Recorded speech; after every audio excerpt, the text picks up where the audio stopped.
So, have you ever been sitting in a coffee shop, like trying to eavesdrop on a conversation between native English speakers, and suddenly you just feel this wave of absolute panic? Oh, yeah. It's a completely universal experience. Right. Or, maybe you bravely decide to turn off the subtitles on a movie, and within, I don't know, 5 minutes, it feels like everyone on screen is talking at 150 miles an hour. Like hitting a literal wall of sound. Exactly. And all those vocabulary words you spent years memorizing, all the flashcards, the grammar exercises, they just seem to vanish into thin air. Because in the wild, it just sounds like one long, terrifying blur. You start questioning your own ears, honestly. Yeah. You wonder if there's like some secret high-speed vocabulary that the textbooks just kept hidden from you. But, well, the truth is actually much stranger. The words they're using are the exact same words you studied. Okay, let's unpack this. Because today's deep dive is designed to completely change how you hear the English language. Yes, and it's such an exciting topic. It really is. We are diving into a massive stack of notes and linguistic research on this phenomenon called connected speech. Because native speakers, they don't pronounce every single word separately. Not at all. Not like an automated robot would. Right. They connect words, they mutate sounds, and honestly, they just abandon entire syllables. Which is exactly what makes decoding natural English so challenging for a learner. So our mission today is to demystify that wall of sound. We're going to explore the physical mechanics behind why words just, melt into each other. And once you understand the hidden rules governing these patterns, your listening comprehension is going to absolutely skyrocket. You'll stop hearing the blur and start hearing the individual pieces again. I always like to think of connected speech as cursive writing, but for your mouth. Oh, I love that analogy. That's perfect. Right. Like think back to when you first learned to write. You print block letters.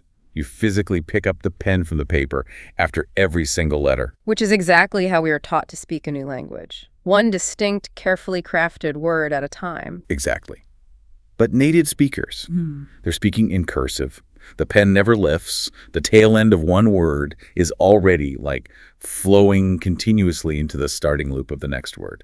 And that analogy holds up perfectly when you look at the physical mechanics of the mouth, because the entire system is built around the conservation of energy. We're lazy, basically. Basically, yeah. Your mouth, your tongue, your vocal cords, they are inherently lazy. They want to do the least amount of work possible to get the meaning across. Makes sense. So the most fundamental rule of this spoken cursive happens when words literally crash into each other, right? Right. Linguists call this linking. And the most common flavor of linking is, well, when a consonant sound slams into a vowel sound, because your mouth doesn't want to stop the airflow. Exactly. So the final consonant of the first word just pops off and attaches itself to the beginning of the next word. Let's look at the physical anatomy of that. Like if you say the phrase turn on. Yeah, if you force a pause between them, turn on, you actually have to stop your vocal cord. You hold your breath for a microsecond. Right, and then restart your vocal cords for the O sound. That is a massive waste of muscular energy. So instead, the N sound at the end of turn just slides right over. It provides a runway for the O. It effectively creates a brand new two-syllable word, turn on. Right. So if we have a little conversation, like if I ask you, can you turn on the TV? And I'd reply, sure, I'll turn it on now. You hear turn on. It's totally seamless. Or take the phrase pick it up. It ends up sounding like pick it up. The K sound slides into the A, the T slides into the O. Pick it up, or, an old friend, the N slides to the O, the ed slides to the F, it becomes an old friend. Your mouth just never stops moving. The breath never cuts out. But, okay, I have to push back here, though. Okay, go for it. So consonants and vowels are easy to link because they fit together like puzzle pieces. A consonant restricts air, a vowel releases it. It's a perfect match, yes. Right. But what happens when two vowels crash into each other? If one word ends in an O and the next starts with an O, they can't stick together the same way. That's a great point. Your mouth physically has to reset to make the second vowel right. Well, what's fascinating here is that this is where the mouth's laziness becomes incredibly inventive. Oh. Native speakers hate that hard stop so much that when two vowels meet, we spontaneously generate a tiny invisible bridge sound to connect them. An invisible bridge. Wait, give me the physics of how that works. Okay, it's not written anywhere, but we physically insert a very subtle W sound or a Y sound to avoid stopping the breath. Okay, I'm going to need an example of that. Think about the shape of your lips. Let's take the phrase go out. The word go ends with an O sound. Right. My lips are pushed forward into a tight little circle. Exactly.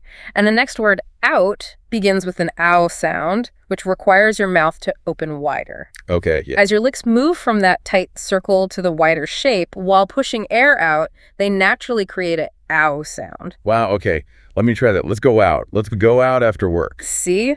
You literally cannot transition from go to out without making a W unless you stop your breath entirely. I can actually feel it. The W just happens because my lips have to travel from point A to point B. And the exact same principle applies to the Y sound. Like, take the phrase, see it. Okay. C ends in a hard E sound. So my lips are stretched wide, almost like a smile. Yep. And your tongue is high in your mouth. To move to the relaxed I sound in it, your tongue has to drop. And that dropping motion creates the Y. See it. Exactly.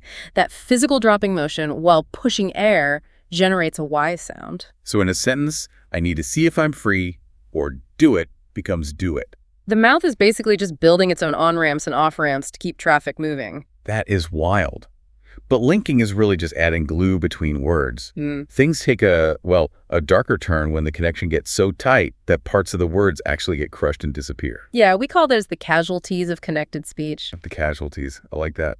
When you start speaking at conversational speeds, certain sounds require too much mechanical effort to execute. The biggest victims, by far, are the T and E sounds. Because they're plosives, right? Yes, exactly. They're what linguists call plosives. Because they explode. In a way, yeah. To make a T or a D, you have to take the tip of your tongue, press it firmly against the alveolar ridge. That's the hard bump right behind your upper front teeth, right? That's the one. You build up air pressure behind it and then release it. Tap, pressure, release. Okay, so imagine trying to do that when the T is sandwiched right between two other heavy consonant sounds. It's just a traffic jam. Like the phrase next week. You have the X sound, which is really a K and an S mashed together. Then the T and then the W from week. That's an absurd amount of gymnastics for the tongue, which is why the tongue simply refuses to do it. It just gives up. Totally gives up. The T gets abandoned entirely. Next week seamlessly becomes next week. Oh, like, are you free next week? Yes, but only on Friday. See how natural that sounds? It really does. Or old friend has the D sandwiched between an L and an F. The tongue says, nope, not doing that. It becomes old friend. Right. And if you listen closely to natural speech, you'll hear entire syllables falling away. I just need becomes I just need. Wow. And it's not just individual sounds that are getting crushed, right? Entire words are shrinking. Oh, absolutely. This brings us to a massively important concept: reduced forms. Specifically, what happens to our grammar words? The prepositions, the conjunctions, words like to, for, of, and.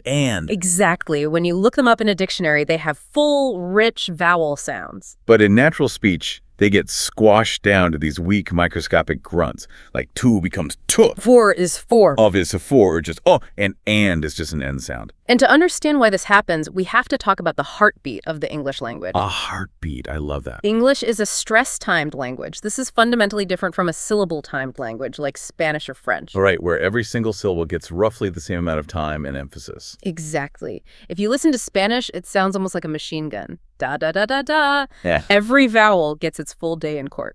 But English isn't a machine gun.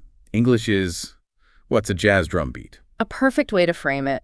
The rhythm is built exclusively on the stressed syllables of the important meaning-carrying words. The nouns, the action verbs, the main adjectives. Those are your downbeats.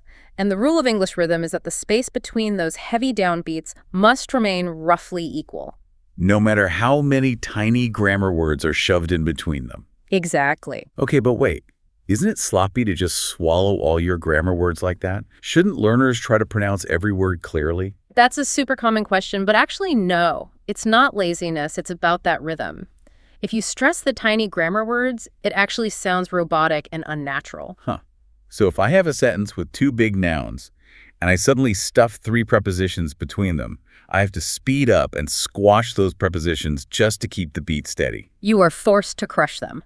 Let's take a sentence like, I need to talk to you for a minute. Okay, so the important words are need, talk, and minute. Right. If you pronounce every grammar word perfectly, I need to talk to you for a minute, you destroy the rhythm. You sound like a malfunctioning GPS unit. Exactly. To keep the jazz beat, you have to sprint through the filler. I need to talk to you for a minute. Need talk minute. The rest is just acoustic padding. It really is. Which is fascinating.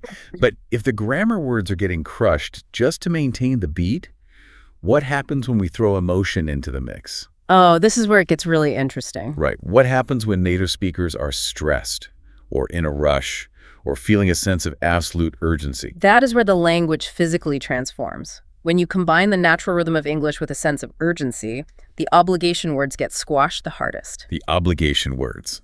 The ones we use when we absolutely must do something. Yes. And these are the famous transformations, the ones that are so baked into our culture that they have their own casual spellings in comic books and texts. Let's look at the obligation words first. When have to gets crushed by urgency, it actually changes its phonetic structure. It becomes hafta.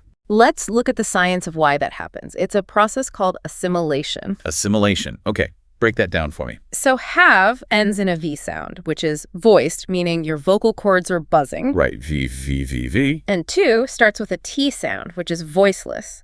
Your vocal cords are turned off. It's too hard to turn your vocal cords on and off that quickly. Right. So because the speaker is rushing to the T, they prematurely turn off their vocal cords while they are still making the V sound. Oh, wow.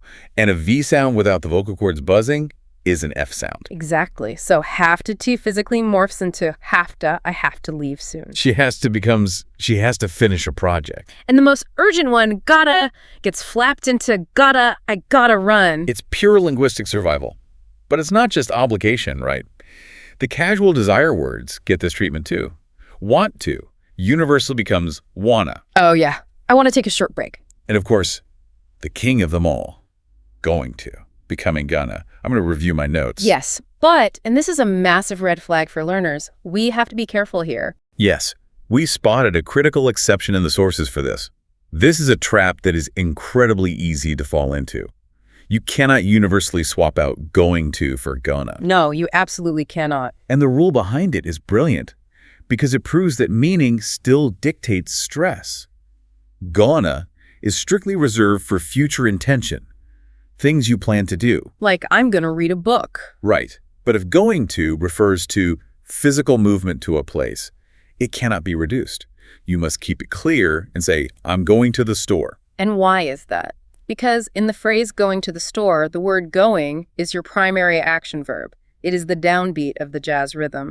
So it has to carry the heavy stress. Exactly. But in going to read, the word read is the primary action verb. Going to is just a grammatical helper, so it gets demoted. Stripped of its stress and crushed into gonna. I'm going to the store because I'm going to buy some milk. That is a brilliant distinction. It really highlights how logical the system actually is. It does. So we have wanna, gonna, have to. Those are relatively easy to wrap your head around when you're making statements. But the real nightmare for a listener is when someone starts firing questions at you using this squished language. Yes.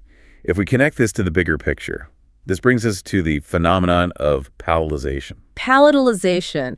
This is what happens when question words collide with the pronoun you. I actually have a very distinct memory of this. A few years ago, I had a coworker who kept dropping by my desk and asking, "Did you eat?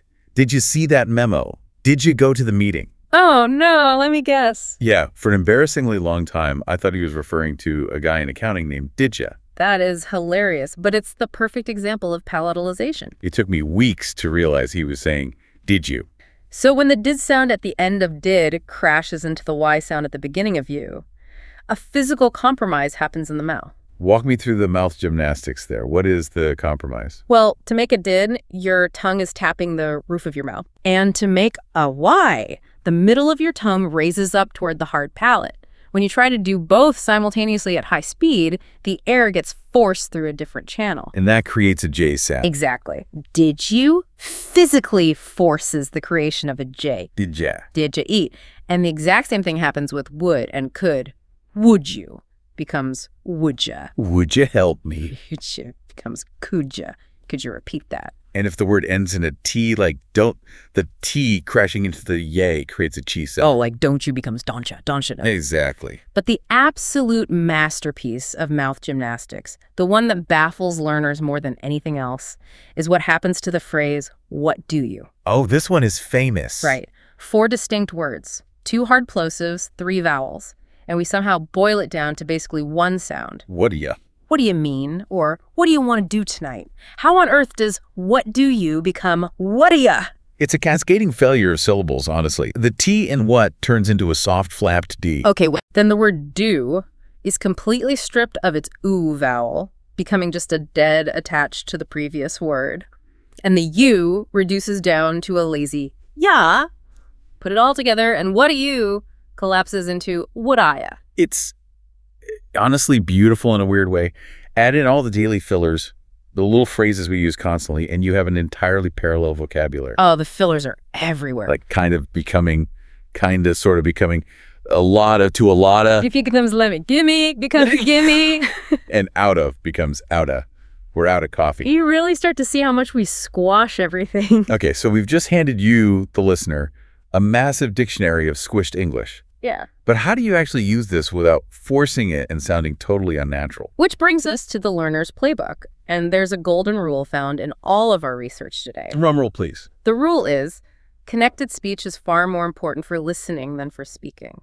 Learners should not force themselves to speak this way instantly. So don't try to cram wadaya into your next sentence just to sound like a local. Exactly. Treat this knowledge as a decoding ring, not a script. You want to train your ears to recognize that didja just means did you.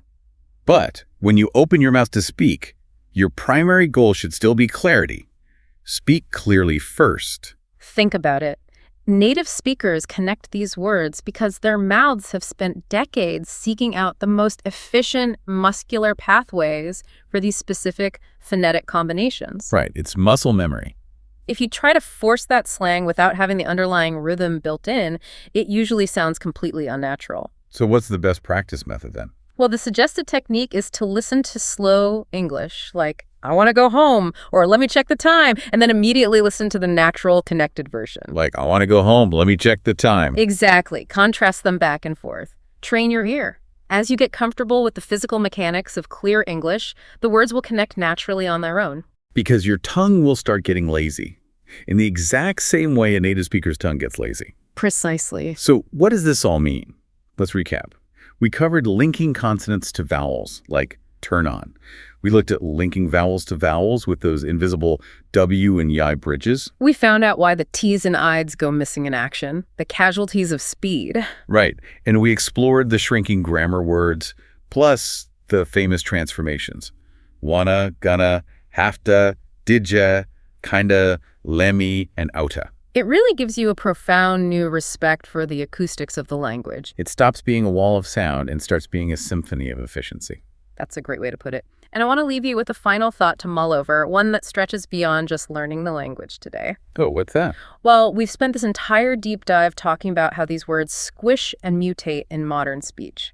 What do you became wadaya simply because enough people were rushing through their sentences. Necessity bred the phonetic shortcut. Exactly. So consider this. What if the perfect textbook English you've been taught isn't actually the ultimate goal? Wait, really? Think about it. If spoken English is continually evolving to be this fast and efficient, what is the language going to sound like in 100 years? Are we currently listening to the birth of entirely new vocabulary words? Oh, wow. Like, will the dictionary in the year 2124 stop listing what, do, and you as separate entities and just print wadaya as an official word? Exactly. What if mastering these so-called imperfections, the slurred, squeezed, and dropped sounds, is actually the secret master key to genuine human connection in a new language? The mistakes of today's connected speech are very likely the rigid grammar rules of tomorrow. That is a wild thought. So the next time you hear that wall of sound, don't let it intimidate you. You aren't just listening to slang. You're listening to a language evolving in real time. Step right into the conversation and enjoy the ride.